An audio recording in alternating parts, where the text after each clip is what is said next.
Hello and welcome to Arise Educare.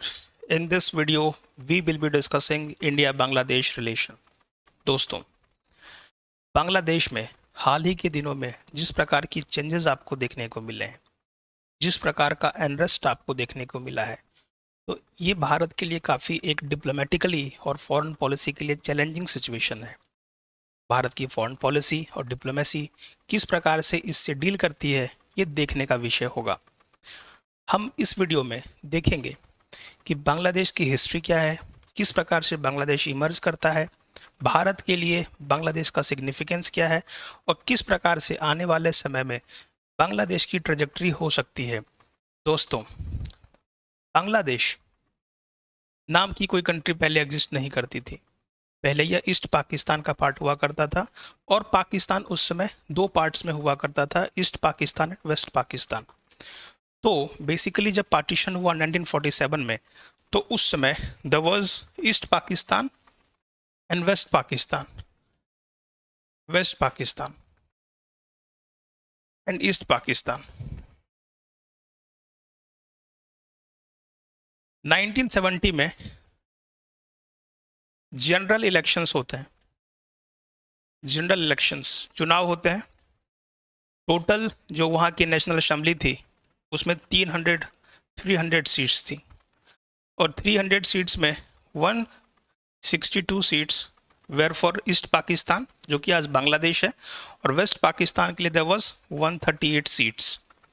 Elections होते हैं यहाँ पे। वेस्ट पाकिस्तान में जो मेजर पार्टी थी, मुख्य पार्टी थी, वो थी पाकिस्तान पीपल्स पार्टी पीपीपी, और इसके लीडर थे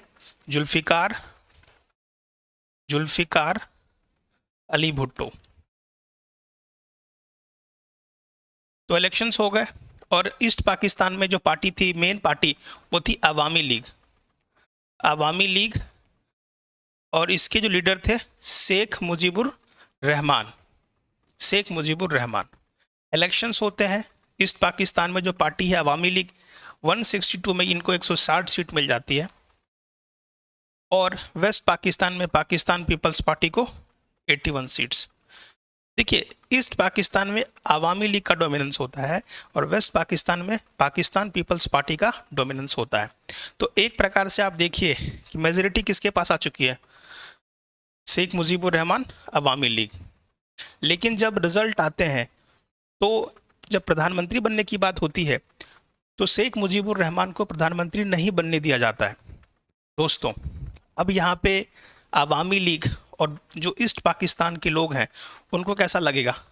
उनको सिंपली ऐसा लगेगा कि हमारे साथ क्या हो रहा है, डिस्क्रिमिनेशन, हमारे साथ इक्वलिटी के साथ भी व्यवहार नहीं हो रहा है। तो शेख मुजीबुर रहमान बेसिकली उन्होंने डिमांड कर दिया कि हमें ऑटोनोमस रीजन चाहिए, ऑटोनोमस रीजन की डिमांड कर दी। अब शेख मुजीबुर रहमान ने ऑटोनोमस रीजन की डिमांड कर दी, और ये बात जो वेस्ट पाकिस्तान में लोग बैठे हुए हैं, देखिए वेस्ट पाकिस्तान ईस्ट पाकिस्तान से काफ़ी डेवलप रहा, क्योंकि हमेशा चाहे वो मिलिट्री डोमिनेंस की बात हो या पॉलिटिकल डोमिनेंस की बात हो, तो पंजाब और सिंध के लोग were most dominate in Pakistan. तो एक प्रकार से जब ऑटोनोमस रीजन की डिमांड की, तो यहाँ पे इनको क्रश करने की कोशिश करी गई। किसको? ईस्ट पाकिस्तान के लीडर्स को, लोगों को। Sheikh Mujibur Rahman started a campaign which is called 6 point campaign। 6 point campaign और 6 point मूवमेंट भी कह सकते हो आप। इसमें 6 सूत्री मांग थी, अलग अलग ऑटोनोमस रीजन की मांग थी। इसको देखते हुए पाकिस्तान की आर्मी ने मार्च 1971 को ऑपरेशन सर्च लाइट लॉन्च कर दिया।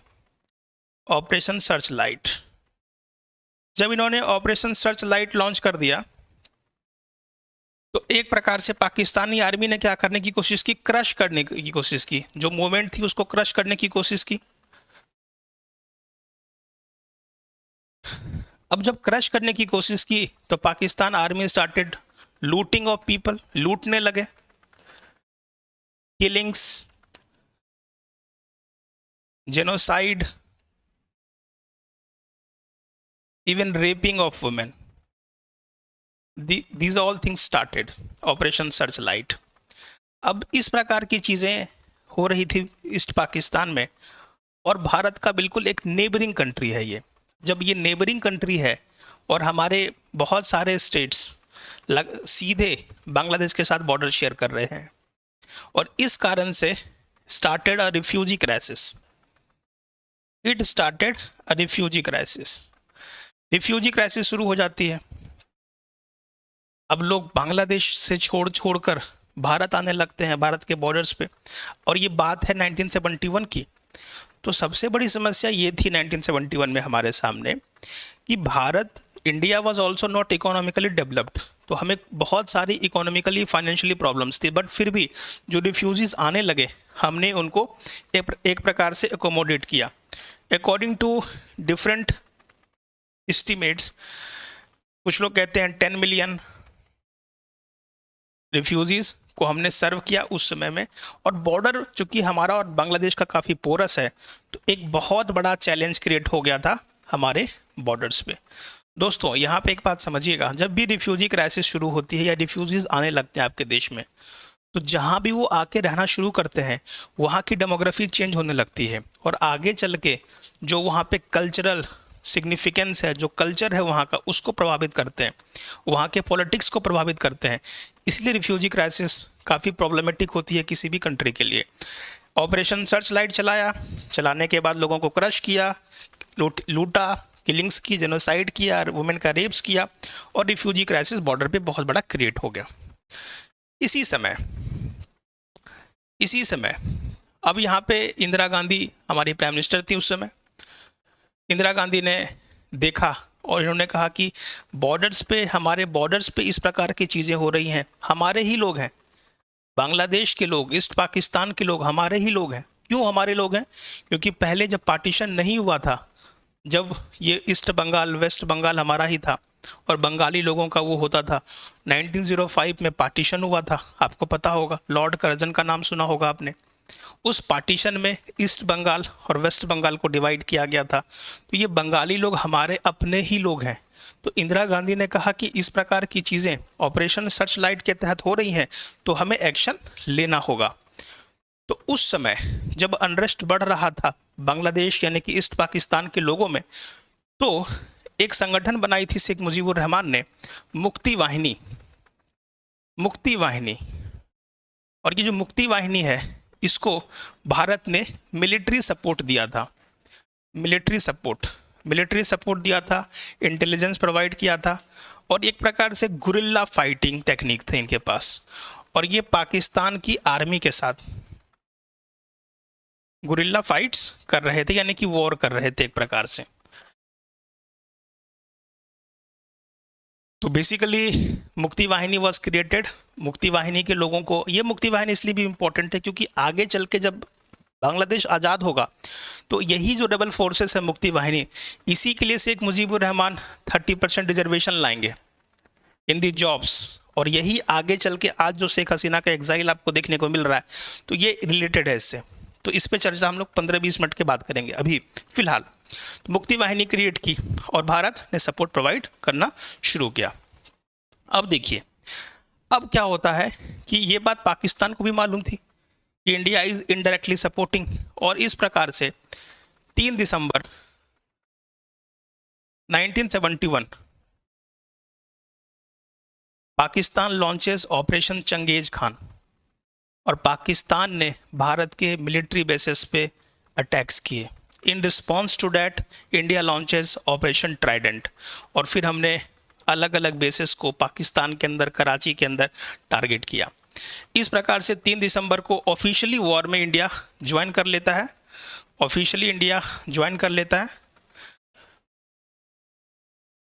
और ऑपरेशन चंगेज खान का रिस्पॉन्स भारत ने कैसे दिया? ऑपरेशन ट्राइडेंट, यानी कि ऑपरेशन त्रिदेव के माध्यम से. और फिर एक प्रकार से ये वॉर चलती है, और 16 दिसंबर को जो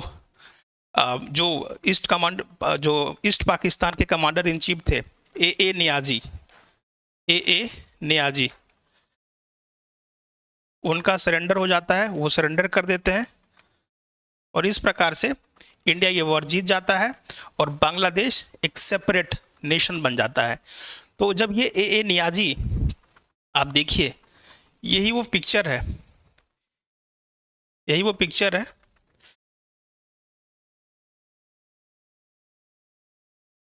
ये बैठे हुए हैं ए नियाजी और ये सरेंडर यहाँ पे हो रहा है। 16 दिसंबर को ये हुआ था और इसको हम लोग मनाते हैं विजय दिवस के रूप में। तो ए नियाजी जब ये सरेंडर करते हैं तो 90,000 पाकिस्तान आर्मी के सोल्जर्स भी सरेंडर करते हैं। तो इस प्रकार से एक बहुत बड़ी विक्ट्री थी हमारे लिए और एक लिबरेशन वॉर ऑफ बांग्लादेश जो क्रिएट हुआ, बांग्लादेश को बनाने की नेशनलिस्ट मूवमेंट शेख मुजीबुर रहमान ने मुक्ति वाहिनी बनाई और इस प्रकार से आपने देखा कि किस प्रकार से बांग्लादेश एक सेपरेट नेशन बना। अब बांग्लादेश सेपरेट नेशन बन चुका है और शेख मुजीबुर रहमान क्या बन चुके हैं? शेख मुजीबुर रहमान यहाँ के प्राइम मिनिस्टर बन चुके हैं। पावर में शेख मुजीबुर रहमान है और शेख मुजीबुर रहमान चूँकि भारत ने मदद की थी, मुक्ति वाहिनी बना के इन्होंने, रॉ ने मदद की थी, इंडियन गवर्नमेंट ने मदद की थी, तो एक प्रकार से इनके जो विचार थे भारत से मिलते जुलते थे। इनकी जो आइडिया थी उसमें आप देखेंगे सेकुलरिज्म को इन्होंने महत्व दिया था, सेकुलरिज्म को महत्व दिया था, सोशलिज्म को महत्व दिया था और कैपिटलिज्म पे फोकस किया था, कैपिटलिज्म पे भी फोकस किया था। तो अच्छा, इन्होंने एक चीज़ और की थी, जो मुक्ति वाहिनी थी, जो रेबल फोर्सेस लड़े थे मुक्ति वाहिनी के, उनके लिए उनको तो पहले जो बांग्लादेश की आर्मी थी उसमें ऐड किया गया और 30% रिजर्वेशन उन फ्रीडम फाइटर्स को दिए गए जॉब्स में। तो यहाँ से इनकी जर्नी शुरू होती है। सब कुछ ठीक चल रहा था, everything was going good, but economically 1975 में there was lot of issues in Bangladesh और finally unfortunate incident होता है on 15 अगस्त 15 अगस्त 1975 को there was military coup, एक मिलिट्री कू होता है जिसमें शेख मुजीबुर रहमान और उनकी इंटायर फैमिली, जिसमें 17 लोग थे, entire family was killed in a military coup unfortunately. यहाँ पे ध्यान रखिएगा कि इनकी 2 daughters Sheikh Hasina and Sheikh Rehana survived, ये बच जाती हैं क्योंकि ये इस समय जर्मनी में होती हैं, इसलिए ये दोनों बच जाती हैं। और जब ये भारत को ऐसा लगता है कि इन दोनों की भी हत्या हो सकती है तो शेख हसीना और शेख रिहाना को भारत एक प्रकार से पॉलिटिकल असाइलम देता है 1975 में और इनको जर्मनी से भारत लाया जाता है और इनको सुरक्षित रखा जाता है। तो शेख हसीना से भारत के रिश्ते कैसे होंगे ये आप थोड़ा सा इसमें समझ सकते हैं, क्योंकि इस बुरे वक्त में a friend in need is friend in deed. तो भारत ने बुरे वक्त में किसका साथ दिया है? शेख हसीना का। इसलिए जो बांग्लादेश में आवामी लीग होगी और शेख हसीना की पार्टी जब आगे वो लीड करेंगी तो एक सॉफ्ट कॉर्नर देखने को मिलेगा। देखिए, सॉफ्ट कॉर्नर का मतलब ये नहीं है कि बांग्लादेश की फॉरेन पॉलिसी भारत डिसाइड करेगा, ऐसा कुछ नहीं होता है। फॉरेन पॉलिसी स्टेट, हर कंट्री सॉवरेन कंट्री है और सॉवरेन कंट्री अपनी बेनिफिट के लिए रिलेशंस बिल्ड करते हैं। खैर, उसके बाद 1975 15 अगस्त को ये असैसिनेशन हो जाता है मिलिट्री कू के बाद। उसके बाद पावर में आएंगे जनरल जियाउर रहमान। जनरल जियाउर रहमान, एक प्रकार से समझिएगा, जनरल जियाउर रहमान जब आते हैं पावर में तो बेसिकली अब कुछ चीज़ें ऐसी हैं कि जो लोग नाराज़ हैं शेख मुजीबुर रहमान से और उनकी पॉलिसीज से, तो कुछ डिफरेंसेस लाने की कोशिश करेंगे शेख मुजीबुर रहमान से जनरल जियाउर रहमान। और अब देखिएगा कि इनकी जो पॉलिटिक्स होती है तो ये फोकस करेंगे पाकिस्तान के साथ रिलेशंस अच्छे करने के और चाइना के साथ अच्छे रिलेशंस बिल्ड करने के। तो फॉरेन पॉलिसी में शिफ्ट देखने को मिल गई है आपको। Sheikh Mujibur Rahman was tilted towards India, Awami League was tilted towards India, general Ziaur Rahman tilted towards Pakistan and China. Again, he also focuses on Muslim identity. Muslim identity. देखिए, जो मेजोरिटी पॉपुलेशन थी बांग्लादेश की उस समय अप्रोक्स 89% मुस्लिम्स थे। तो इन्होंने इस पे पॉलिटिक्स करना सही समझा और आइडेंटिटी पॉलिटिक्स को इन्होंने ज़्यादा जोर दिया। और इस समय भारत के साथ संबंध थोड़े से खराब हुए, क्योंकि आपको ध्यान होगा 1976-77 में भारत ने फरक्का बैरेज बिल्ड किया था। फरक्का बैरेज जो हमने बिल्ड किया, तो उसमें गंगा के वाटर को हमने कोलकाता पोर्ट की तरफ एक तरह से शिफ्ट किया था।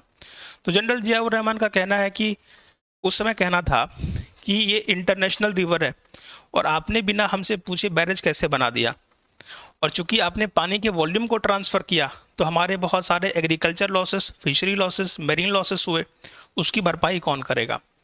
जनरल जियाउर रहमान हालांकि उसमें ये बात कह रहे थे, लेकिन बहुत प्रभाव नहीं पड़ा इन बातों का।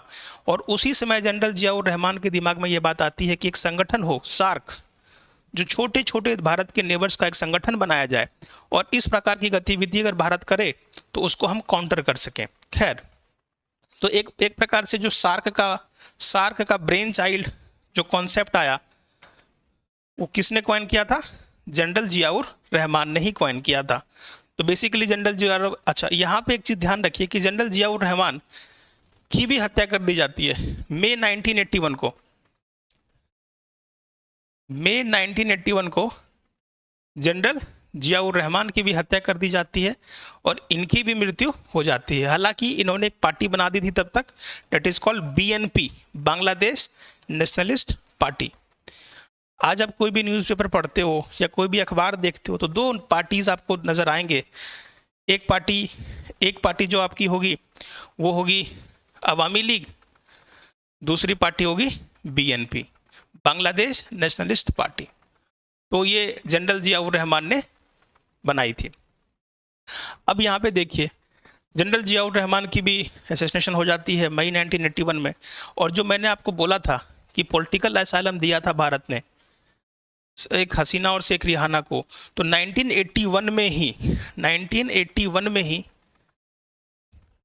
शेख हसीना एंड शेख रिहाना दोनों को बांग्लादेश भेजा जाता है। इसी समय बीएनपी पार्टी जो होती है, जनरल जियाउर रहमान की जो वाइफ होती हैं खालिदा जिया, वो प्रेसिडेंट बन जाती हैं बीएनपी पार्टी की। तो एक तरफ से देखो यहाँ पे शेख हसीना का इंडक्शन होता है, दूसरी तरफ इंडक्शन होता है खालिदा जिया का। तो ये टसल यहीं से शुरू है, क्योंकि दोनों की जर्नी लगभग एक साथ शुरू हुई है। अब दोनों की जो जर्नी है, शेख हसीना क्या कहती हैं कि तुम्हारे पति ने, तुम्हारे हस्बैंड ने मेरी पूरी फैमिली को किल कर दिया, और दूसरे तरफ खालिदा जिया आरोप क्या लगाएंगी कि खालिदा जिया ये आरोप लगाएंगी कि आपने एक्सटर्नल फोर्सेस के साथ मिलके मिलिट्री कू में मेरे हस्बैंड को मरवा दिया। तो सच काइंड ऑफ अनफॉर्चुनेट बेगमों की लड़ाई और पूरा बांग्लादेश परेशान। खैर, ये बहुत लंबा चलेगा, अभी आप देखेंगे 24-25 तक चलता है। 1982 में फिर से एक नई सरकार, एक नई मिलिट्री रूल यहाँ पे आता है, और यहाँ पे आते हैं जनरल हुसैन मोहम्मद इरशाद। तो ऑफिशियली ये जो टाइम है 1982-1990, इसको मिलिट्री रूल कहा जाता है बांग्लादेश में। और इस टाइम पीरियड में you will see Islamization of Bangladesh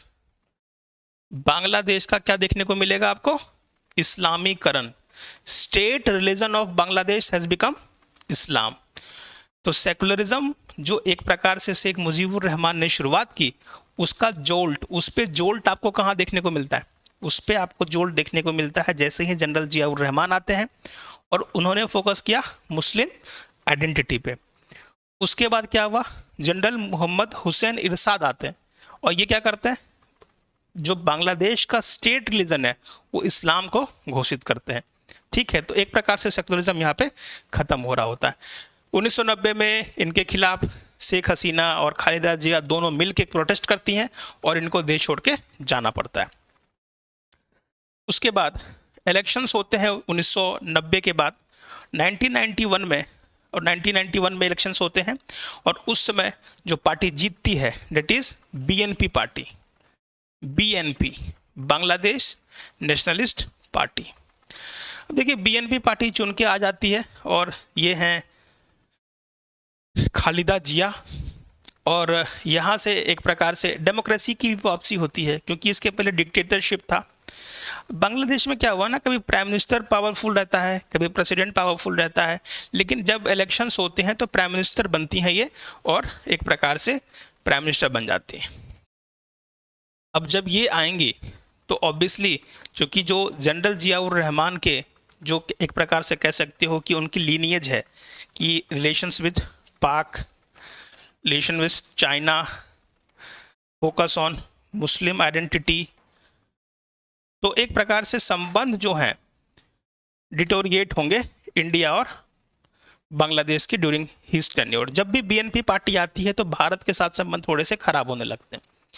तो एक प्रकार से अच्छा यही वो टाइम पीरियड है जब बांग्लादेश में भी एलपीजी रिफॉर्म्स हुए, यही वो टाइम पीरियड है। इन्हीं के पीरियड में इंडिया में भी एलपीजी रिफॉर्म्स 91-92 में हुए थे और बांग्लादेश में भी एलपीजी रिफॉर्म्स 91-92 के आसपास ही हुए थे इन्हीं के टेन्योर में।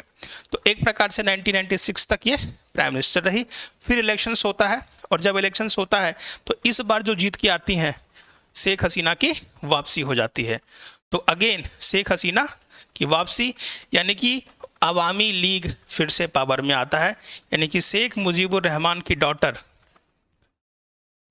जिनका असैसिनेशन 15 अगस्त 1975 को किया गया था, उनकी डॉटर 96 में फिर से क्या बनती हैं, पीएम बनती हैं।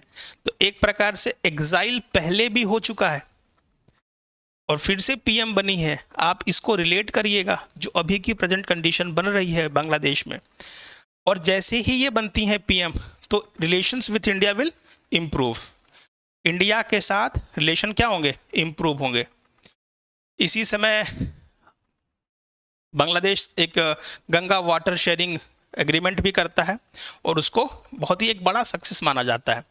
जब शेख हसीना इस टाइम पीरियड में आती हैं तो यहाँ पे एक बहुत ही एक इम्पॉर्टेंट काम करती हैं जो इसका संबंध आज के प्रोटेस्ट और आज के करंट सिचुएशन से है। डेट इज़ जो फ्रीडम फाइटर्स थे जिनको शेख मुजीबुर रहमान ने 30% रिजर्वेशन दिया था, अब ये जो रिजर्वेशन है इनके चिल्ड्रन को भी दिया जाने लगा। तो पहले फ्रीडम फाइटर्स को दिया, अब उनके बच्चों को भी देने की बात किसने की, शेख हसीना। तो शेख हसीना आखिर ऐसा क्यों कर रही हैं, अगर सवाल आपके मन में ये आ रहा है तो शेख हसीना का एक सिंपल सा उद्देश्य क्या है यहाँ पे कि मेरे वोट बैंक्स जो हमारे अपने लोग हैं वो कहाँ हो, गवर्नमेंट में हो और हमें लगातार वोट कर सकें। और ये बात ठीक भी है क्योंकि जो फ्रीडम मूवमेंट जिन्होंने लड़ी है, एक प्रकार से जो एट्रोसिटीज उन्होंने सही है उसके बदले उनको कुछ रिजर्वेशन दिया जा रहा है। तो 1996 से लेकर 2001 तक शेख हसीना फिर से सत्ता में रहती हैं और ये पहली बार सत्ता में आती हैं। अब देखिए 2001 से लेकर 2006, चूँकि 2001 में फिर से इलेक्शंस होते हैं और उसमें शेख हसीना हार जाती हैं। ऑल्दो शेख हसीना लगातार प्रोटेस्ट करते रहती हैं कि बेगम खालिदा जिया ने इलेक्शंस को रिग किया है, अन्य प्रकार के एलिगेशंस लगते हैं और लगातार प्रोटेस्ट कर रही थी वो। लेकिन 2001 से लेकर 2006 में बीएनपी पार्टी पावर में रहती है और यहाँ पे एक पॉलिटिकल पार्टी है जमाते इस्लामी, इसकी कोलिशन गवर्नमेंट बनती है। दोस्तों, जमाते इस्लामी वो पार्टी है जिसके ऊपर शेख मुजीबुर रहमान ने बैन लगाया था और इस जमाते इस्लामी का बैन हटाया था जनरल जियाउर रहमान ने। जमात इस्लामी जो पार्टी है इन पे ये आरोप लगता है कि जब बांग्लादेश लिबरेशन वॉर चल रहा था उस समय इन्होंने पाकिस्तान आर्मी की मदद की थी और एक प्रकार से इनको कभी कभी यहाँ के लोग रजाकार्स भी बोलते हैं। ऑल्दो रजाकार्स जो है एक बहुत ही नेगेटिव वर्ड है बांग्लादेश में, एक प्रकार से ट्रेटर, एक प्रकार से देशद्रोही कहना हुआ। रजाकार का मतलब देशद्रोही हो गया। तो जमात इस्लामी एक प्रकार से फंडामेंटलिस्ट है, वो इस्लाम को प्रमोट करते हैं और शरिया लॉ, शरिया कानून चाहते हैं, सेकुलरिज्म नहीं चाहते बांग्लादेश में। तो उनके साथ हाथ मिलाया किसने? बीएनपी ने, और सरकार बनाई। यही वो समय है 2001 से लेकर 2006 के बीच, अटल बिहारी वाजपेयी की सरकार भारत में थी। और आप देखेंगे पूरा north east insurgency, militancy, terror attacks लगातार हो रहे थे। कारण क्या था कि बीएनपी चूंकि बॉर्डर शेयर करता है बांग्लादेश भारत के साथ, उन्होंने उन लश्कर तैयबा, अल-कायदा, अलग अलग टेरर ऑर्गेनाइजेशंस को एक सुरक्षित बेस बना के दिया अपने बॉर्डर्स के ऊपर। इस प्रकार से आप देखिए कि बीएनपी की सरकार जब भी आती है, रिलेशंस विथ इंडिया डिटोरिएट्स। ठीक है, उसके बाद 2006 से लेकर 2008 में एक केयर टेकर गवर्नमेंट रहती है। केयर टेकर गवर्नमेंट का मतलब क्या हुआ? केयर टेकर गवर्नमेंट का मतलब है कि इलेक्शंस के बीच में एक न्यूट्रल लोगों की टीम आ जाती है जो कि देश को गवर्न करती है। और उसके बाद क्या होगा? इलेक्शंस हो जाएंगे, जो पार्टी जीत जाएगी उसको आप पीएम बना के, ये न्यूट्रल गवर्नमेंट हट जाती है। तो केयर टेकर गवर्नमेंट आती है। 2008 में इलेक्शंस दिसंबर में होते हैं, दिसंबर में इलेक्शंस होते हैं, और कौन जीतती है? अवामी लीग जीत जाती है। अवामी लीग 2008 में दिसंबर में इलेक्शंस होते हैं और अवामी लीग जीत जाती है। अवामी लीग 2009 में पावर में आ जाती है, और उसके बाद से 5 अगस्त 2024 तक अवामी लीग यानी कि शेख हसीना की सरकार थी। 5 अगस्त को आपको पता है एक प्रकार से बांग्लादेश की पीएम जो थी शेख हसीना, उनको बांग्लादेश छोड़ना पड़ा था। अब वो भी डिस्कस करेंगे कि वो प्रेजेंट कंडीशन में क्या क्या चीज़ें हुई थी अगले स्लाइड में। लेकिन यहाँ पे मैं एक छोटी सी बात कहना चाहता हूँ कि ऐसा कहते हैं स्ट्रेटेजिक सर्कल में एक्सपर्ट्स कि if you try to understand this date 5 अगस्त, तो ये 5 अगस्त ही क्यों है? बहुत सारे लोग का ये कहना है कि 5 अगस्त वो वही दिन है 2019 में जब हमने आर्टिकल 370 रिवोक किया था। आर्टिकल 370 रिवोक किया था। और ये बात बिल्कुल सही है कि जब इलेक्शंस होने वाले थे, जनवरी 2024 में जब इलेक्शंस हुए थे, लगातार Biden administration, America, Britain, European union, human rights, fair elections, इसकी बात कर रहा था। ये बात भी सच है कि शेख हसीना ने जिस प्रकार से रूल किया बांग्लादेश को, अपने अपोजिशंस को जेल में डाल दिया, बहुत ही हार्ड तरीके से देश को रूल करने की उन्होंने कोशिश की, ये बात भी बिल्कुल सही है। तो although this kind of incidents happened in the history, और इस प्रकार से आपने देखा कि क्या हिस्टोरिकल बैकग्राउंड रही है बांग्लादेश के क्रिएशन में, किस प्रकार से डेमोक्रेसी का आना, शेख मुजीबुर रहमान का आना, मिलिट्री कू होना, फिर जनरल जियाउर रहमान का आना, फिर उसके बाद हुसैन मोहम्मद इरशाद का आना, फिर खालिदा जिया का आना, फिर शेख हसीना जी का आना, और फिर खालिदा जिया, फिर शेख हसीना, और टिल 5 अगस्त 2024। देखिए, हिस्ट्री से क्वेश्चन नहीं आते हैं कि हिस्टोरिकल सिग्निफिकेंस डिस्कस करिए मेंस में, बट अगर आपको हिस्ट्री नहीं पता होगी तो आपको ये नहीं पता होगा कि how we have helped Bangladesh in the past. अच्छा, भारत ने जब मुक्ति वाहिनी को सपोर्ट किया, तो पाकिस्तान क्या कहेगा कि इंडिया ने साजिश कर दी। इट इज़ नॉट अबाउट साजिश। अब आपके बॉर्डर्स पे रिफ्यूजी क्राइसिस क्रिएट हो रहा है, नॉर्थ ईस्ट वल्नरेबल है हमारा, तो हम तो ये चाहेंगे ना कि जो बांग्लादेश में कोई भी सरकार हो वो स्टेबल सरकार हो, स्टेबिलिटी हो, पीस हो बॉर्डर पे। तो हमने बस प्रयास किया उसका। एक प्रकार से जब पाकिस्तान क्रिएट हुआ तो Pakistan was based on the idea of two nation theory. Two nation theory basically क्या कहता था? Two nation theory deals with, basically अगर आप टू नेशन थ्योरी की बात करें तो Hindus and Muslims are two different identities, and for Muslim there will be separate land, and Muslim must be governed by sharia laws. ये ordinary law से govern नहीं कर सकते आप। ये टू नेशन थ्योरी में ये चर्चा हुई थी। और बेसिकली रिलीजन को कॉमन थ्रेड माना गया था कि if we have one religion in common, तो हम लोगों के लिए एक अलग देश होना चाहिए।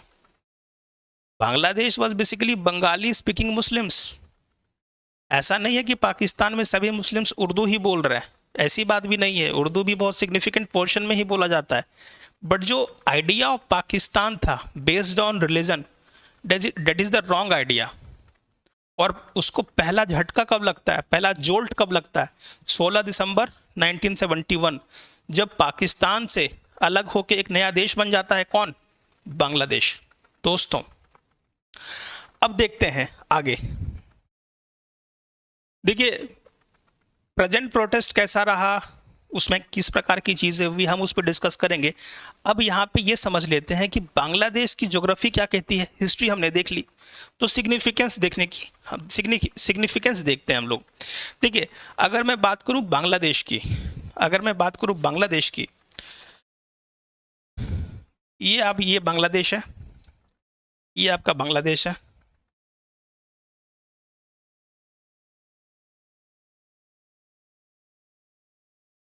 और ये है Bay of Bengal region, Bay of Bengal. तो basically West Bengal share border with Bangladesh, Meghalaya, Assam, Mizoram, Tripura. और ये आप क्लियरली देख सकते हो कि बांग्लादेश कितनी लंबी बॉर्डर शेयर करता है। तो अब यहां से समझिए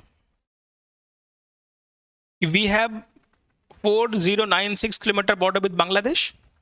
स्टेट्स कौन कौन से हैं? वेस्ट बंगाल, असम, त्रिपुरा, मेघालय, मिजोरम। और ये जो आप पोर्शन देख रहे हैं, डेट पार्ट, ये जो पोर्शन आप देख रहे हो, that is called Siliguri corridor. Siliguri corridor ये 22 किलोमीटर का एक कॉरिडोर है। और आप देखिए कि नॉर्थ ईस्ट में जाने के लिए हमें सिलीगुड़ी कॉरिडोर की जरूरत होती है। तो अगर सिलीगुड़ी कॉरिडोर, ये जो चिकन नेक आपको दिख रहा है, ये वाला पोर्शन, यहाँ पे कौन कंट्री प्रेजेंट है? That is Bangladesh. Apart from that Nepal has also access to this area and Bhutan has also access to this area.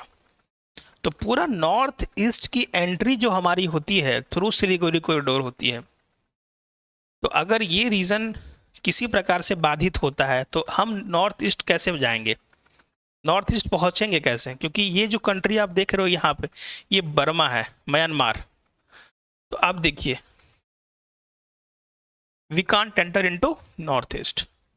The biggest problem of India is this, that if we have to go to northeast, we must safely enter to northeastern states through Siliguri corridor. अब Siliguri corridor की entry और सबसे यहाँ पे महत्वपूर्ण खिलाड़ी कौन बन जाता है? बांग्लादेश। तो आप ये समझ चुके हैं कि स्ट्रेटेजिक लोकेशन किसकी है? बांग्लादेश की।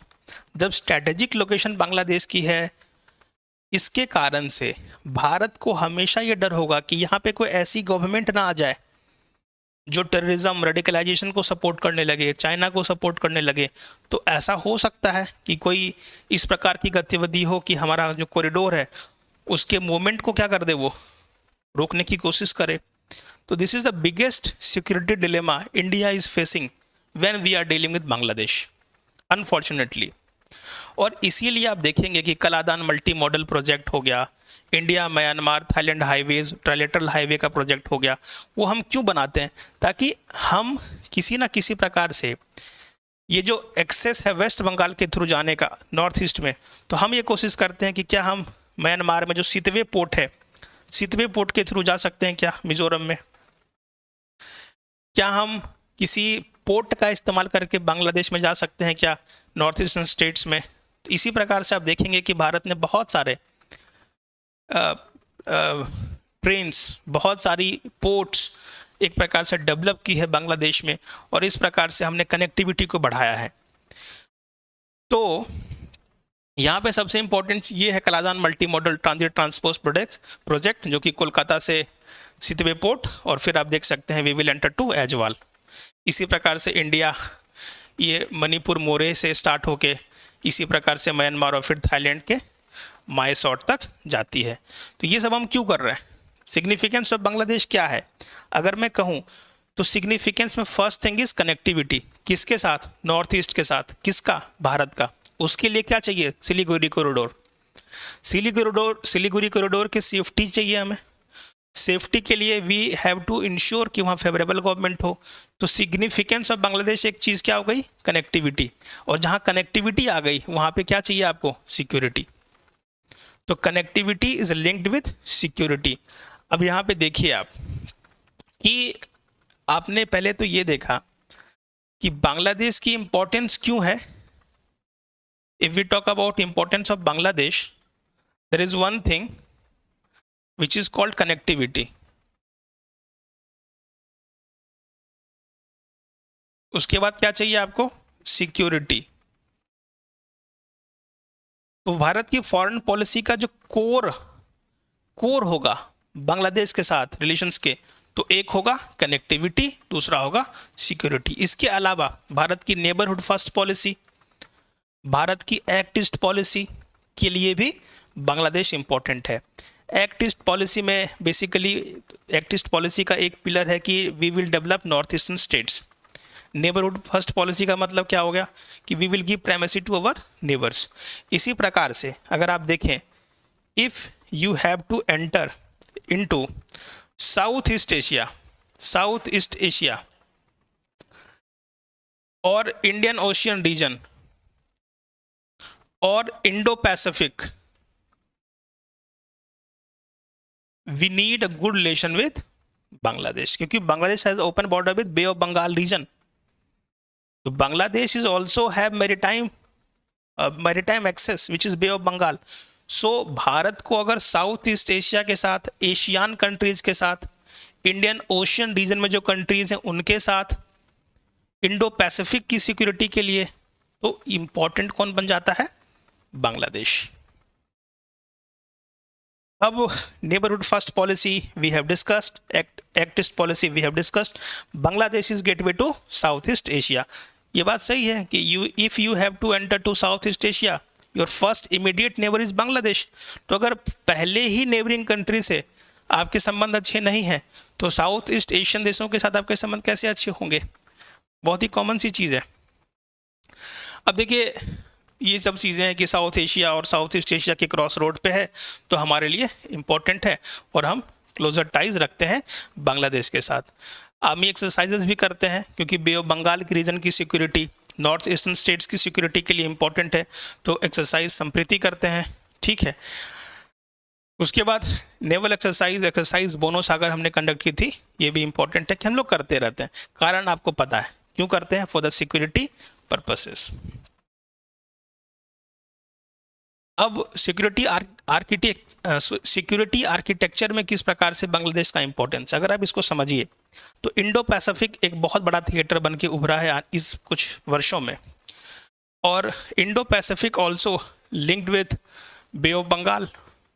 इस प्रकार से अगर अच्छा सिक्योरिटी इश्यूज में आप देखिए कि अगर मैं बात करूं बॉर्डर्स की बांग्लादेश की, अगर इनफेवरेबल गवर्नमेंट रही तो वहाँ पे ड्रग एंड ह्यूमन ट्रैफिकिंग हो सकता है, इंसर्जेंसी बढ़ सकती है, इलीगल माइग्रेशन हो सकता है, टेररिज्म हो सकता है। 2001 से लेके 2006 जब यहाँ पे बीएनपी की सरकार थी, और बीएनपी की सरकार के साथ जब यहाँ पे आपने देखा जमात इस्लामी का कोलिशन था, तो आपको इन सब चीज़ों में काफ़ी बढ़ावा देखने को मिला था। अगर मैं और आगे सिग्निफिकेंस की बात करूं बांग्लादेश की, तो जैसे सार्क है, बिम्स्टेक है, एक इंडियन ओशियन रीजन है, तो वहाँ पे सारे इस प्रकार के मल्टी सेक्टोरल बॉडीज जो हैं उस पे हम लोग एक साथ में रीजनल प्रॉस्पेरिटी के लिए काम करते हैं। तो बांग्लादेश हमारे लिए सिक्योरिटी और partnership in multilateral platforms for the regional development के लिए भी इम्पोर्टेंट है। वाटर शेयरिंग, अगर मैं वाटर शेयरिंग की बात करूं तो बांग्लादेश के साथ हमारे कितने कॉमन रिवर्स हैं? 54 कॉमन रिवर्स हैं। तो इन्वायरमेंट के लिए भी इम्पोर्टेंट हो गया, और रिवर्स की शेयरिंग के लिए भी बांग्लादेश हमारे लिए काफ़ी इम्पोर्टेंट हो गया। These are the significance. Apart from that, socio culture connects. देखिए जो बांग्लादेश की नेशनल एंथम है अमर सोनार बांग्ला, किसने लिखा था उसको? रविंद्रनाथ टैगोर जी ने लिखा था। तो basically we have cultural connect. Apart from that we have linguistic, जो कि they are Bangla speaking Muslims, and we also have concept of border haat, student exchange programmes, etcetera etcetera. और यहाँ पे ध्यान रखिएगा कि इंडिया के भी कुछ वर्कर्स, मजदूर जाते हैं बांग्लादेश काम करने के लिए, और वो अप्रॉक्स रिसेंट डेटा के अकॉर्डिंग $4 बिलियन रेमिटेंस उन्होंने भारत को भेजा है, और ये 5th largest destination for the remittance money बन चुका है। हालांकि आज की परिस्थिति थोड़ी सी डिफरेंट है। Bangladesh also contributes to tourism industry. देखिए अगर आपके नेबर्स के साथ आपके संबंध अच्छे होते हैं, एक विन विन सिचुएशन है ये। अगर आपके अटल बिहारी वाजपेयी ने कहा था you can change your friends but you can't change your neighbours. अलग बात है कि चाणक्य ने राजमंडल थ्योरी में ये कहा है कि your neighbour is your natural enemy, but every concept has certain limitations, और प्रैक्टिकलिटी जो होती है अलग अलग होती है अलग अलग समय में। कभी कोई अपना मित्र देश दुश्मन की तरह बिहेव करता है, और कभी कभी दुश्मन देश, एनिमी कंट्री भी फ्रेंड की तरह बिहेव करती है ऑन सर्टेन इश्यूज। तो इंटरनेशनल रिलेशंस काफ़ी इंटरेस्टिंग चीज़ होती है, और international relations is not like a personal relation. International relations में इथिक्स मॉरलिटी की भी कोई जगह नहीं होती है, और इंटरनेशनल रिलेशंस में नेशनल इंटरेस्ट सुप्रीम होता है, पैरामाउंट होता है। तो जिसकी नेशनल इंटरेस्ट जहाँ सर्व होती है वो उस प्रकार से काम कर रहा होता है। तो एक प्रकार से आपने सिग्निफिकेंस को समझा। दोस्तों अब अगले पार्ट में हम आते हैं रिसेंट डेवलपमेंट्स। अब शेख हसीना का एग्जिट क्यों हुआ? शेख हसीना 2009 से सरकार चला रही थी, अवामी लीग अच्छा काम भी कर रही थी, आपने न्यूज़पेपर्स में हेडलाइंस भी पढ़े थे कि साउथ एशिया में बांग्लादेश की जो जीडीपी है सबसे हाईएस्ट ग्रोथ रेट से बढ़ रही है, और अलग अलग प्रकार के उपनाम भी दिए गए कि आने वाले वर्षों में ये इंडिया को भी पीछे छोड़ देगा, एटसेट्रा एटसेट्रा। तो बेसिकली 2009 में सत्ता इन्होंने संभाली, और 2009 के बाद से लगातार इन्होंने काम किए, वहाँ का टेक्सटाइल इंडस्ट्री को काफ़ी स्ट्रॉन्ग किया, और बहुत बड़ी बड़ी कंपनीज़ बांग्लादेश में उस समय, आज थोड़ी सी एक चेंजेस ये देखने को मिलेगी कि कुछ कंपनीज़ वहाँ से छोड़ के जा रही हैं जस्ट बिकॉज ऑफ अनरेस्ट। तो if we try to understand what are the reasons behind such mass protest that led to exile of Sheikh Hasina, आप देखिए peaceful student demonstration evolving into nationwide movement. Student का protest था। Protest किस बात को लेके था? प्रोटेस्ट इस बात को लेके था कि रिजर्वेशन जो है 30% रिजर्वेशन फ्रीडम फाइटर्स को दिया, फिर चिल्ड्रन को दिया, और फिर शेख हसीना ने चिल्ड्रन के बाद उनके ग्रैंड चिल्ड्रन को भी दिया। तो वहाँ की जनता ने कहा कि ये आप क्या कर रही हैं, कि फ्रीडम फाइटर तक समझ में आ रहा था, चिल्ड्रन तक भी समझ में आ रहा था, लेकिन ग्रैंड चिल्ड्रन के तक समझ नहीं आ रहा है। तो शेख हसीना ने 2018 में ही इसको स्क्रैप कर दिया था कि अब जो है फ्रीडम फाइटर्स को रिजर्वेशन नहीं मिलेगा। अब देखिए 2018 में ये स्क्रैप किया, दिसंबर 2018 में इलेक्शंस हुए, शेख हसीना फिर जीत के आ गई। और फिर देखिए आप, जब दिसंबर 2024 में इलेक्शंस होने थे, दिसंबर 2023 में इलेक्शंस होने थे, थोड़ा सा डिले होता है, और उस समय से फिर देखेंगे आपकी अलग अलग जो पार्टीज़ थी वहाँ पे, बीएनपी, जमात इस्लामी, हिफाजत इस्लामी, उन्होंने बॉयकॉट कर दिया। शेख हसीना ने भी क्या किया, एक कदम आगे बढ़ के उन राइवल्स पार्टीज़ को जेलों में डाल दिया। तो एक प्रकार से 2018 में ये स्क्रैप हो चुका था, लेकिन यहाँ पे क्या होती है, जनवरी 2024 में अवामी लीग फिर से सत्ता में आती है। अपोजिशन ने बॉयकॉट कर दिया था, अलग अलग यूएस, यूके, यूरोपियन यूनियन ने कहा कि फेयर इलेक्शन कराइए, ह्यूमन राइट्स को प्रोटेक्ट कीजिए। शेख हसीना ने किसी की नहीं सुनी। अगर आपको ध्यान होगा, उस समय बराक ओबामा, हिलरी क्लिंटन ने लेटर भी लिखा था शेख हसीना को, मोहम्मद यूनिस के ऊपर कुछ चार्जेस लगाए थे फॉर्जरी के, फाइनेंशियल लॉसेस के, उनको भी जेल में डाला गया था शेख हसीना के द्वारा। तो ये गतिविधि पिछले 1-2 साल से चल रही थी बांग्लादेश में। तो बेसिकली क्या होता है कि जब शेख हसीना जीत के आती हैं 2024 में, जून 2024 में हाई कोर्ट का एक फैसला आता है। हाई कोर्ट ये कहती है कि जो आपने स्क्रैप किया है रिजर्वेशन 30%, वो अनकॉन्स्टिट्यूशनल है और मैं इसको फिर से क्या कर रहा हूँ, रीइंस्टेट कर रहा हूँ, बहाल कर रहा हूँ। दोस्तों, जब ये खबर आती है तो एक नेशन वाइड स्टूडेंट प्रोटेस्ट शुरू हो जाता है बांग्लादेश में, और वो डिमांड करते हैं कि शेख हसीना इस जो बेसिकली जजमेंट है इसके खिलाफ एक कानून लाएं और रिजर्वेशन को ख़त्म करें। शेख हसीना कुछ नहीं बोलती हैं और प्रोटेस्ट शुरू हो जाता है। धीमे धीमे प्रोटेस्ट को सप्रेस करने की कोशिश की जाती है, लेकिन इस प्रोटेस्ट एक प्रकार से कंट्रोल नहीं होता है और ये वाइड होता चला जाता है। शेख हसीना ने थोड़ा सा एक प्रकार से कह सकते हैं आपकी थोड़ा हार्ड हैंडलिंग की, that is keyword hard handling. और इवन इन जुलाई 2024 में एक प्रेस कॉन्फ्रेंस कर रही थी वो, तो उन्होंने ये कह दिया कि अगर फ्रीडम फाइटर्स के बच्चों को रिजर्वेशन नहीं देंगे तो क्या रजाकार्स को देंगे। तो उन्होंने बेसिकली जो भी लोग प्रोटेस्ट कर रहे थे देश के लोगों को ही क्या कह दिया, रजाकार, यानी कि ट्रेटर, देशद्रोही कह दिया। तो एक और मूवमेंट को उन्होंने थोड़ा सा बल दे दिया। अनफॉर्चुनेटली थोड़ा सा इसको वाइजली टैकल करने की ज़रूरत थी। इस कारण से क्या होता है कि जुलाई 2024 में बहुत ही मास प्रोटेस्ट होता है। दोस्तों, कोविड-19 के बाद जो इकोनॉमी थी बांग्लादेश की वो भी काफ़ी सफ़र कर रही थी, अनएम्प्लॉयमेंट बहुत ही हाई था और जो गारमेंट इंडस्ट्रीज़ थे वो भी काफ़ी बंद हुए थे। तो एक प्रकार से बहुत सारे अलग अलग संगठन, अलग अलग इंडस्ट्रीज़ के लोग, इसके अलावा जो बीएनपी पार्टी, जमात इस्लामी को हार्ड हैंडलिंग करके अपोजिशन को जेल में डाला था, उनकी स्टूडेंट लीग, छात्र शिविर वगैरह, ये सब ने स्टूडेंट प्रोटेस्ट को ज्वाइन कर लिया। तो ये स्टूडेंट का प्रोटेस्ट था शुरुआत में, बाद में ये मास मूवमेंट बन गया। और जब ये मास मूवमेंट बन गया तो शेख हसीना फाइनली को ये समझ में उस समय नहीं आया कि आखिर चल क्या रहा है, तो इन्होंने कुछ आदेश भी दिए सूट एंड साइड के। उसमें रिपोर्ट्स कहती हैं 300, कहीं पे 150, कहीं पे 400 कहा जा रहा है। तो कुछ लोगों की मृत्यु भी हो जाती है अपने ही देश के लोगों के द्वारा, और एक प्रकार से बहुत ही क्योस हो जाता है बांग्लादेश में। इसी बीच सुप्रीम कोर्ट ऑफ बांग्लादेश का एक फैसला आता है। सुप्रीम कोर्ट ऑफ बांग्लादेश ये कहती है, सुप्रीम कोर्ट ऑफ बांग्लादेश ये कहती है कि रिजर्वेशन अब जो है सिर्फ सुप्रीम कोर्ट बांग्लादेश का एक फैसला लेके आता है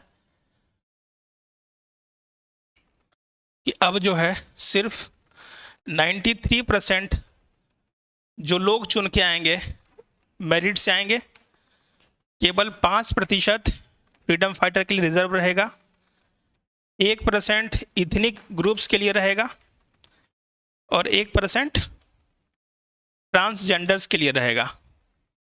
तो बेसिकली आप देखिए कि सुप्रीम कोर्ट ने जुलाई 2024 में बेसिकली ये स्क्रैप कर दिया। तो हाई कोर्ट ने रिइंस्टेट किया, सुप्रीम कोर्ट ने स्क्रैप किया। अब जो प्रोटेस्टर्स थे उनका ये डिमांड था कि भाई शेख हसीना ने बहुत ही गलत व्यवहार किया हमारे साथ और हमारे बहुत सारे भाइयों की हत्या की। इन्होंने जेनोसाइड किया, लोगों का, आम लोगों को मारा, ह्यूमन राइट्स वायलेट किए, कॉन्स्पिरेसी की देश के खिलाफ। और इस प्रकार की बात उन्होंने कही कि अब शेख हसीना सामने आए और पूरे देश से माफ़ी मांगे। शेख हसीना ने फिर कहा कि आप लोग आइए, हम आपसे बात करना चाहते हैं। But protest has become wide spread, violent. और फिर 5 अगस्त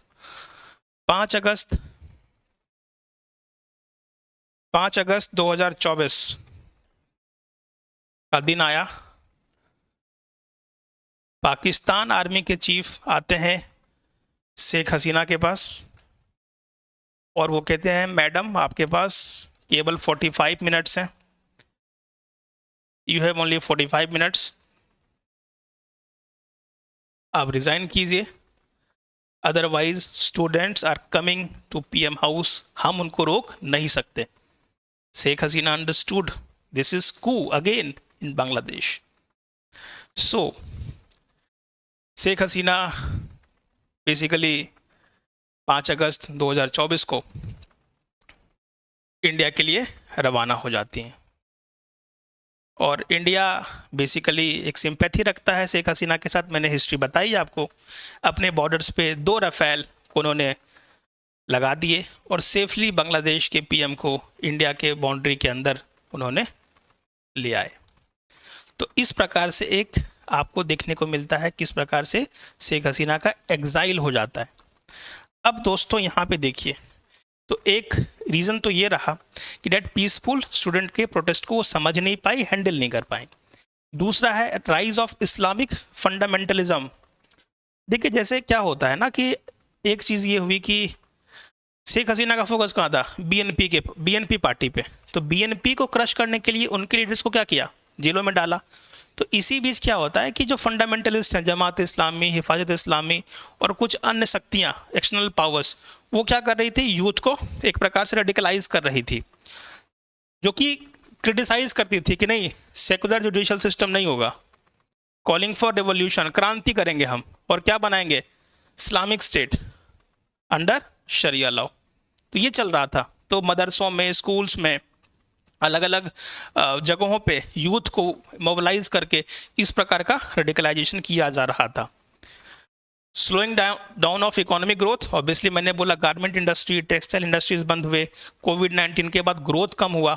इसी प्रकार से शेख हसीना का जो एटीट्यूड रहा कि हार्ड पावर पर रिलाई करना, अगर मैंने कोई बात कही, आप एग्री नहीं कर रहे हैं, आपको जेल में डाल देते हैं। प्रोटेस्ट हुए, आप पे लाठियां चल जाती हैं। तो ये this kind of hard power is not right thing, ठीक है। अब हार्ड पावर मेंटेन करने के लिए हार्ड पावर का इस्तेमाल किया। देखिए एक डिजिटल सिक्योरिटी एक्ट लाया गया था शेख हसीना के द्वारा। तो डिजिटल सिक्योरिटी एक्ट में अगर आपने गवर्नमेंट को क्रिटिसाइज कर दिया ऑनलाइन, तो भी आपके ऊपर क्या हो रहा था, केसेस हो रहे थे, आपको जेलों में डाला जा रहा था। तो एक प्रकार से आप right to free speech and expression का भी वायलेशन आपको देखने को मिल रहा था बांग्लादेश में। देखिए सारी चीज़ें धीमे धीमे जमा होती हैं और फिर मास गुस्से में आता है। और मेन प्रॉब्लम क्या होती है, जब भी आदमी के पास खाना नहीं होगा, जॉब्स नहीं होगी, तो वो बहुत आसानी से किसी के खिलाफ या किसी के साथ भी हो लेते हैं, ठीक है। इंक्रीजिंग इकोनॉमिक इनइक्वलिटी, तो ऑब्वियसली जब इकोनॉमी इज नॉट परफॉर्मिंग, इसका मतलब थोड़ा सा इनइक्वलिटी बढ़ेगी, बैंक स्कैम्स भी हुए, और जो पॉलिटिकल पार्टी लंबे समय से कोई रहती है तो उनका करप्शन भी होता है, क्योंकि कोई एक्सपोज करने वाला नहीं होता है, और ये जनता में अच्छा संदेश नहीं जाता है। तो एक प्रकार से एंटी अवामी लीग माइंडसेट नैरेटिव बिल्ड किया गया, और उसके लिए शेख हसीना भी बहुत हद तक जिम्मेदार हैं। तो बेसिकली अब देखिए, अब आपने अलग अलग वीडियोस भी देखे होंगे, अलग अलग न्यूज़पेपर्स भी पढ़े होंगे, उसमें एक बात आती है कि सर क्या ये एक नेचुरल स्टूडेंट प्रोटेस्ट था, क्या बहुत ही एक ऑर्गेनिक तरीके से ये हुआ, या फिर इसमें एक एक्सटर्नल कॉन्स्पिरेसी है। एक्सटर्नल कॉन्स्पिरेसी मतलब, देखिए जहाँ तक बात है एक्सटर्नल कॉन्स्पिरेसी की, अब यहाँ पे शेख हसीना है, शेख हसीना, इनकी पार्टी अवामी लीग, एक पार्टी है बीएनपी, और कुछ रेडिकल पार्टी भी हैं जैसे जमात इस्लामी और ये इस तरह की पार्टी भी हैं, एटसेट्रा। अब अवामी लीग की जो एक प्रकार से रिलेशंस हैं इंडिया के साथ अच्छे हैं, बीएनपी के रिलेशंस पाकिस्तान और चाइना के साथ अच्छे हैं। ऐसा शेख हसीना ने कहा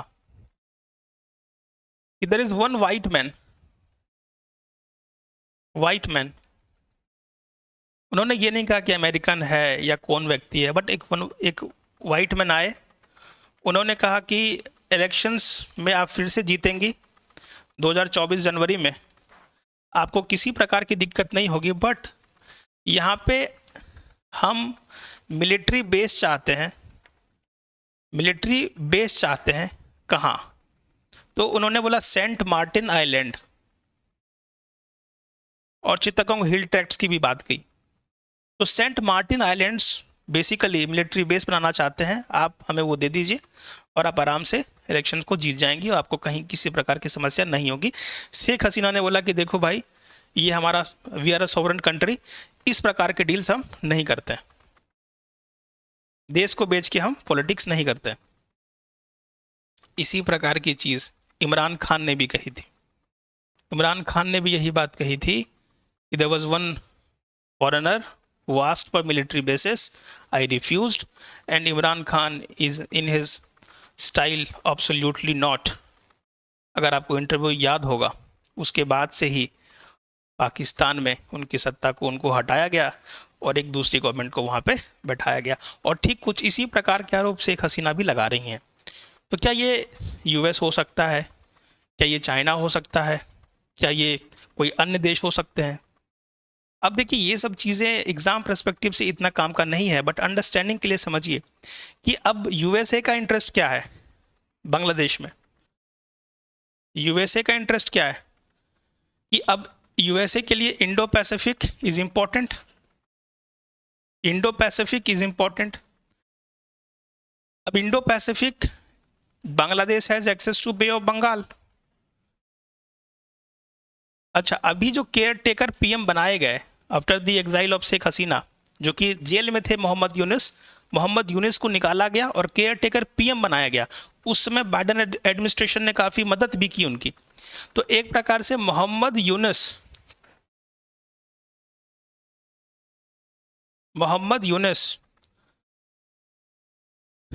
एक नोबेल लॉरिएट भी हैं, उनको नोबेल प्राइज़ भी मिला है। जो कॉन्सेप्ट ऑफ माइक्रो फाइनेंस है और कॉन्सेप्ट ऑफ ग्रामीण बैंक है, उसके कारण उनको नोबेल प्राइज़ भी मिला है और अमेरिका के काफ़ी करीब माने जाते हैं। तो ये पावर में है अभी, और स्टूडेंट में इनकी काफ़ी एक प्रकार से कहो तो एक फेवरेट है स्टूडेंट्स के अभी है। तो some how if you see कि इंडो पैसिफिक में यूएसए क्या चाहता था कि हमारी रिस्पॉन्सिबिलिटी कौन ले, that is India. But India ने बोला वसुधैव कुटुंबकम, इंडिया ने बोला SAGAR, security and growth for all. तो अब यूएसए को क्या लगा कि अब हमें सीधा आना पड़ेगा, ठीक है, तो इंडो पैसिफिक आना पड़ सकता है। तो maybe there may be a case that such kind of thing can happen. अब यहाँ पे चाइना का इंटरेस्ट क्या है? चाइना बेसिकली, चाइना आपने सुना होगा स्ट्रिंग ऑफ पर्ल्स। तो स्ट्रिंग ऑफ पर्ल्स में बेसिकली इंडिया को इनसर्कल कर रहा है। तो चाइना तो चाहता ही है कि कोई इस प्रकार की शक्ति हो जो इंडिया को परेशान करे। तो USA has their interest, China has their interest. China के रिलेशंस अवामी लीग और बीएनपी पार्टी दोनों से अच्छे हैं, तो यहाँ पे अपर हैंड चाइना के पास है। बट ये जो रिसेंट एक्टिविटी हुई है, शेख हसीना ने ये बात बोला था कि एक वाइट मैन आए थे, ऐसी डिमांड रखी थी, उसके बाद ये सब घटना घटी है। तो डिफरेंट कंट्रीज है डिफरेंट इंटरेस्ट। ये कुछ भी हो सकता है, मैं ये नहीं कह रहा हूँ कि यूएसए की कॉन्स्पिरेसी है या चाइना की कॉन्स्पिरेसी है, और ये एग्जाम के लिए भी इंपॉर्टेंट नहीं है। बट हाँ, अगर ये क्वेश्चन पूछे कि आपको क्या लगता है कि कोई एक्सटर्नल प्लेयर है, तो यू नेवर नो कि यूएसए की स्ट्रैटेजी थी, चाइना की स्ट्रैटेजी थी, या किसकी स्ट्रैटेजी थी। ये तो समय ही डिसाइड करेगा। जिसको एडवांटेज मिलेगा वो ही विनर बन के निकलेगा यहाँ से। अब देखिए यहाँ पे,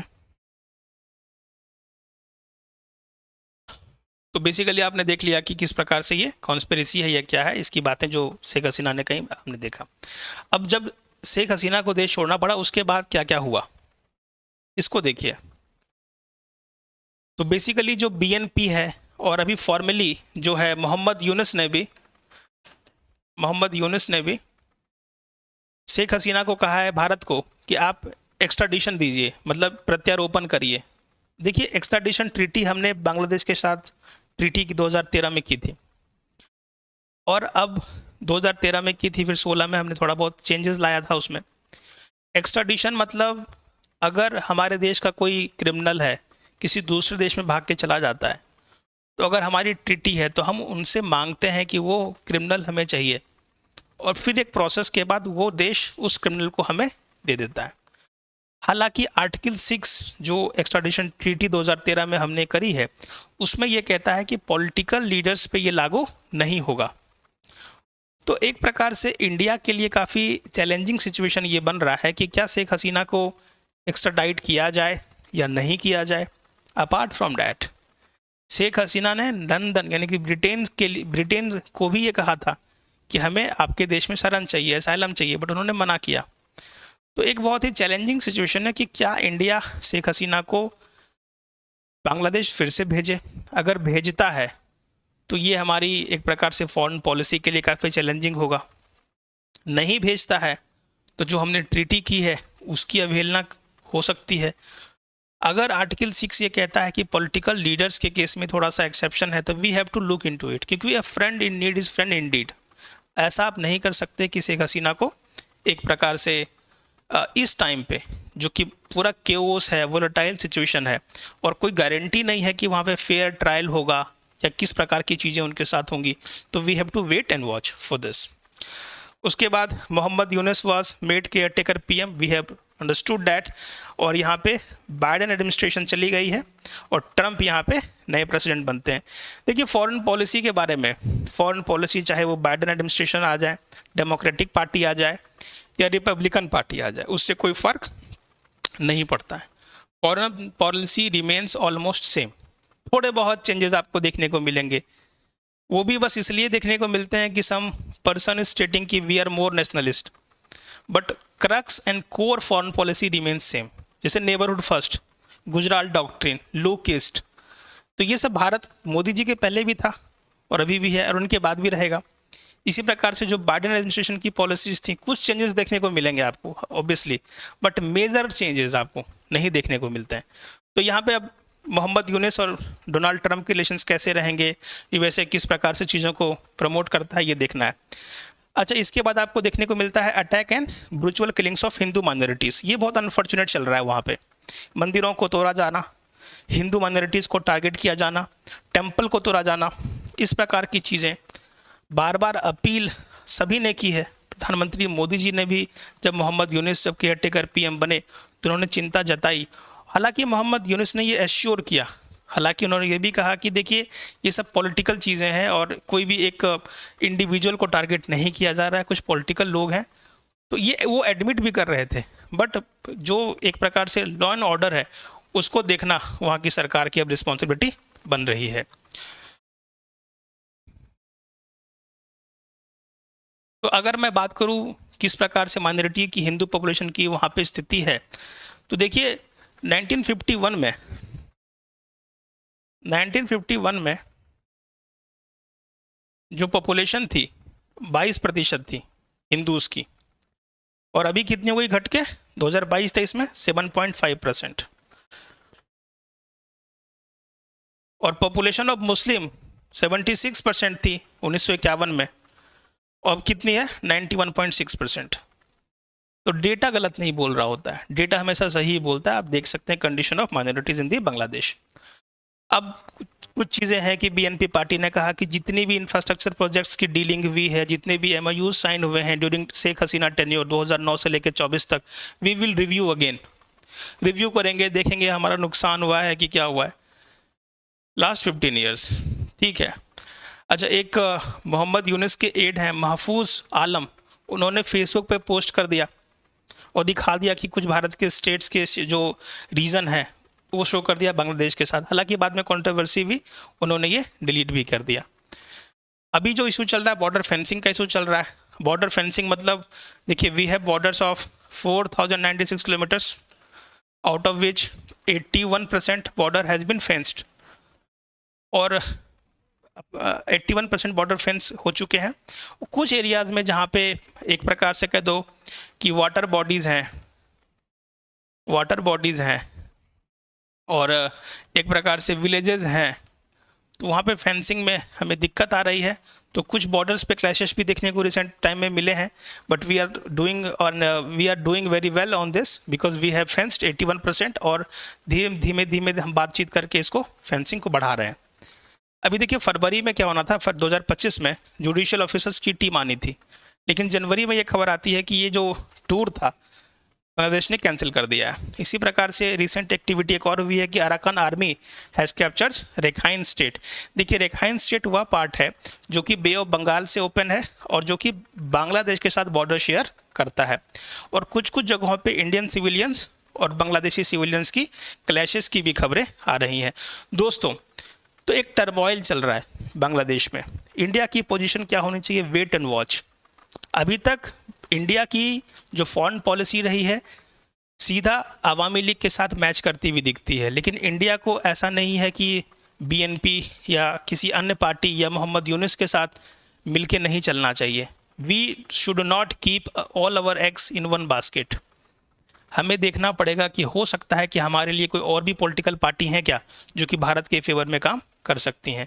देखिए, ये जो नैरेटिव बार बार चल रहा है, we should not keep all eggs in one basket, इसका मतलब ये भी हो सकता है कि वहाँ पे एक मोहम्मद यूनुस की गवर्नमेंट रहे जो कि यूएस थोड़ा सा उसको हेल्प करता रहे। मोहम्मद यूनुस हालांकि केयर टेकर पीएम है, उनको इलेक्शंस करवाने ही होंगे, बट वी नेवर नो कि क्या मोहम्मद यूनुस भी एक पॉलिटिकल पार्टी बना ले। आने वाले समय में ऐसा भी हो सकता है कि मोहम्मद यूनुस हो सकता है कि फिर से वहीं पे पीएम बन जाए। जब एग्जाइल हो सकता है शेख हसीना का, तो कुछ भी हो सकता है, वी नेवर नो। तो इस प्रकार की चीज़ें आपको देखने को मिल रही हैं। अब इम्प्लीकेशंस क्या हो सकते हैं, रिलेशंस अगर अच्छे नहीं रहे और जो बॉर्डर पे चल रहा है तो रिफ्यूजी क्राइसिस होगा। रिफ्यूजी क्राइसिस मतलब लोग फिर से वहाँ से छोड़ छोड़ के आएंगे, भारत के बॉर्डर्स पे खड़े हो जाएंगे। अब हमारे लिए चैलेंजेस क्या हैं कि उनको आने दें नहीं आने दें। अब रिफ्यूजी क्राइसिस होंगे, इसके अलावा क्या होगा, बॉर्डर पे क्राइम बढ़ेगा, इंसर्जेंसी बढ़ेगी, मिलिटेंसी बढ़ेंगी, ड्रग ट्रैफिकिंग ये सब बढ़ जाएंगे, ड्रग ये सब चीज़ें बढ़ेंगी। ये समस्या हमारे लिए। तीसरा वाटर डिस्प्यूट जो है हमारा, ये इशू भी उछल सकता है कि अभी तक सॉल्व नहीं किया आपने भारत। जियोपॉलिटिकल चैलेंज क्या है कि अगर इंडिया का प्रेजेंस अच्छा नहीं रहा या प्रो इंडिया गवर्नमेंट नहीं रही तो Pakistan and China can take advantage. This is another challenge. Economic ties जो हमारे हैं, अलग अलग हमने इन्वेस्टमेंट्स की हैं, तो वो थोड़ा उस पर खतरा आ सकता है। ठीक है, अभी देखिए जो ट्रेड था फाइनेंशियल ईयर 2023-24 में $13 बिलियन का था, $13 बिलियन का। और ये इंडिया एक्सपोर्ट ज़्यादा करता है, इंपोर्ट बहुत कम करता है बांग्लादेश से, तो इंडिया को एक नुकसान है। इन्वेस्टमेंट की बात करें तो देखिए 25% टेक्सटाइल यूनिट्स जो कि बांग्लादेश में चल रहे हैं वो किसके हैं, भारतीय हैं। अडानी जो बांग्लादेश है 2000 मेगावाट पावर इंडिया से इंपोर्ट करता है, और अडानी पावर जो है 1600 मेगावाट गोडा प्लांट से सप्लाई करा था। हालांकि जो आपने न्यूज़ में भी पढ़ा होगा कि वो रिपेमेंट नहीं कर रहे हैं, तो सप्लाई को आधी कर दी गई है, एटसेट्रा एटसेट्रा। तो इनका भी फ्यूचर क्या होगा ये देखना पड़ेगा। अभी इंडिया डेवलप कर रहा है रशिया के साथ मिलकर रूपपुर न्यूक्लियर पावर प्लांट, तो इसका भी फ्यूचर क्या होगा, we have to wait and watch. Textile industries we have seen. अच्छा, इंडिया ऑल्सो एक्सपोर्ट कॉटन्स, तो अब अगर वहाँ की इकोनॉमी ख़राब होती है, टेक्सटाइल इंडस्ट्री ख़राब होती है, तो ऑब्वियसली हमारे ऊपर भी इकोनॉमिकली बहुत बुरा असर पड़ सकता है। इंफ्रास्ट्रक्चर प्रोजेक्ट हमने कुछ बिल्ड की, जैसे अगरतला खोरा रेल लिंक आप देख सकते हैं, खुलना मोंगला पोर्ट जो हमने डेवलप किया है, और जापान के साथ मिलके मताबारी डीप सी पोर्ट जो हम डेवलप कर रहे थे।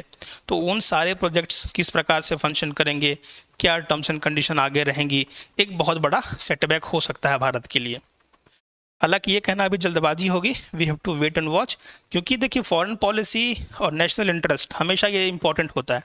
कोई भी सरकार हो, अगर हमने उनके लिए अच्छा काम किया तो वो उसको नकार नहीं सकते, वो हमसे हाथ नहीं मिलाएंगे, ऐसा नहीं होगा। ये बात सही है कि इन्फ्लुएंस ऑफ चाइना में इंक्रीज, पाकिस्तान में इंक्रीज, बट इंडिया को भी अपने पांव जमा के रखने होंगे।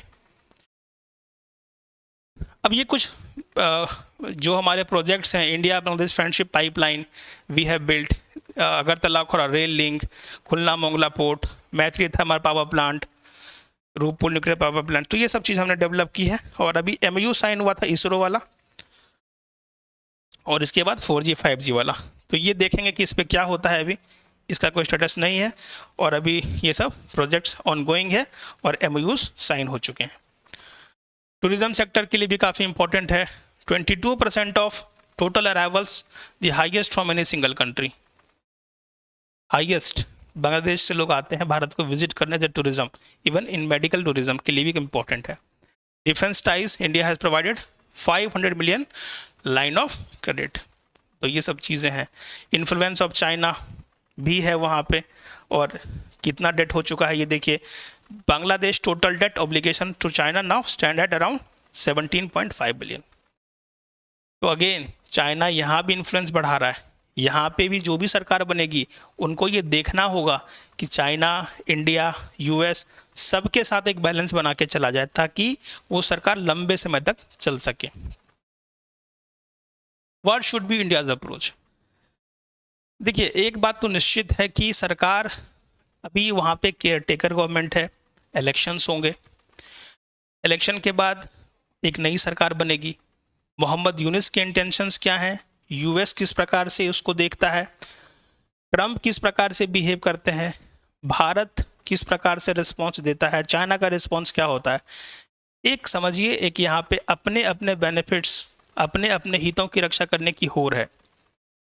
और इस गेम में बांग्लादेश एक प्रकार से वहाँ की जनता कहीं ना कहीं एक ऐसे सिचुएशन में है कि अगर वो सावधानी से अपने डिसीजंस वाइजली नहीं लेती है तो उनका नुकसान हो सकता है।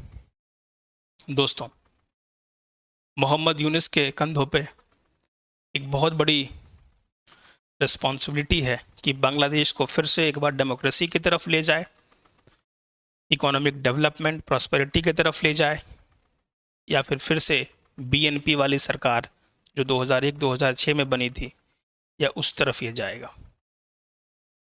अगर मैं बात करूं इसकी वे फॉरवर्ड की, क्या करना चाहिए भारत को, हमें क्या करना चाहिए, we have to wait and watch. The way forward lies in mutual recognition of shared interest, complexities of bilateral relation. देखिए, समस्याएं हैं, we have to understand. Bangladesh and India are bound by history, culture, geography, making cooperation not just desirable but necessary. Both nations must prioritize resolving issues, building trust, focusing on areas of mutual benefit such as trade, energy cooperation, climate change mitigation. तो otherwise problems हैं, but we have to make trust और mutual benefit के लिए सबको साथ में मिलकर काम करना चाहिए। कंक्लूजन में आप क्या कह सकते हैं, India needs to navigate this changing landscape in Bangladesh carefully, strengthening bilateral ties, supporting stabilities, supporting democracy ethos, and addressing shared challenges are crucial for both nations. As the situation unfold, अभी जो situation आगे आएंगी, both countries will need to navigate this transition carefully to maintain their positive trajectory of cooperation and friendship. दोस्तों, बांग्लादेश के संबंध भारत के साथ काफ़ी पुराने हैं, सिविलाइजेशनल है, we have common heritage, we have common cultural and linguistic ties. और ये जो सिचुएशन फोल्ड अनफोल्ड होंगी उसमें भारत को काफ़ी केयरफुल रहने की आवश्यकता है और अपना एक वैक्यूम क्रिएट नहीं होने देना है, कि ऐसा नहीं हो कि अब्सेंस ऑफ इंडिया हो। अब्सेंस ऑफ इंडिया अगर होगा तो भारत को नुकसान होगा। इसीलिए भारत को नज़र बना के रखनी है, वेट एंड वॉच करना है, और जो भी सिचुएशन अनफोल्ड होती है उसके अनुसार रिएक्ट करना है। देखिए, भारत की foreign policy should not be seen as a instant coffee, कि आज कुछ हुआ कल रिएक्शन देखने को मिले आपको। We have to wait, watch, we have to take time to discuss thing and फिर डिसीजन लेना है। तो ये इंस्टेंट कॉफ़ी रिएक्शंस भारत को नहीं देने हैं। भारत की फॉरेन पॉलिसी अभी फ़िलहाल बहुत मैच्योर बिहेव कर रही है और मुझे पूरी यकीन है, मुझे पूरा आशा है कि भारत इस डिप्लोमेटिक गेम में बहुत ही अच्छे तरीके से डील करेगा। 78 बीपीएससी मेंस के पर्सपेक्टिव से एक क्वेश्चन आपके लिए, critically examine the compulsions which prompted India to play decisive role in the emergency of Bangladesh. तो बेसिकली ये तो बहुत ही ओल्ड क्वेश्चन है, यूपीएससी में आया हुआ है कि क्या कारण थे कि बांग्लादेश को हमने हेल्प किया आज़ाद होने में। करंट में जैसे क्वेश्चन क्या पूछेगा कि इम्प्लीकेशंस क्या होंगे, जो मिलिट्री जिस प्रकार के रिजीम चेंजेस देखने को मिल रहे हैं आपको, किस प्रकार से इंडिया को अपनी स्ट्रेटेजिक हितों की रक्षा करनी है। उन सभी क्वेश्चंस के साथ अगले वीडियो में मिलेंगे। तब तक के लिए थैंक यू।